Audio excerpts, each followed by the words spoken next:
Tripura veterinary doctors অ্যাসোসিয়েশনের সহযোগিতায় শনিবার দশরথদেব মেমোরিয়াল হলে পালিত হলো বিশ্ব পশু চিকিৎসা দিবস। এই অনুষ্ঠান থেকে ত্রিপুরা ভেটেরিনারি ডক্টরসদের প্রশংসা করেন মন্ত্রী সুধাংশু দাস। প্রাণী সম্পদ বিকাশ দপ্তরের উদ্যোগে এবং ত্রিপুরা ভেটেরিনারি ডক্টরস অ্যাসোসিয়েশনের সহযোগিতায় শনিবার দশরথদেব মেমোরিয়াল হলে পালিত হলো বিশ্ব পশু চিকিৎসা দিবস। এই অনুষ্ঠানের উদ্বোধন করেন রাজ্যে প্রাণী সম্পদ বিকাশ দপ্তরের মন্ত্রী সুধাংশু দাস।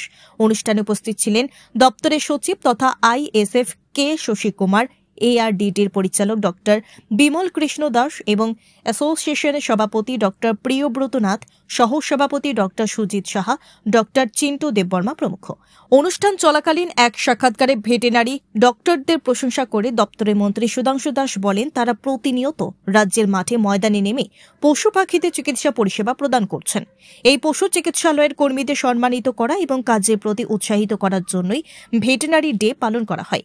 সেই সাথে মন্ত্রী আশা প্রকাশ করে বলেন, আগামী দিনে কর্মী ও চিকিৎসকেরা আরও বেশি করে পরিষেবা প্রদান করবেন এবং পশুপালকদের উৎসাহিত করবেন। ত্রিপুরা সরকারের প্রাণী সম্পদ বিকাশ দপ্তরের উদ্যোগে এবং আমাদের ভেটেরিনারি ডক্টর অ্যাসোসিয়েশনের পক্ষ থেকে ওয়ার্ল্ড ভেটেরিনারি ডে সেলিব্রেশন হচ্ছে। প্রতি বছর এপ্রিল মাসের শেষ শনিবার এই দিনটাকে অত্যন্ত সম্মানের সহিত স্মরণ করা হয়।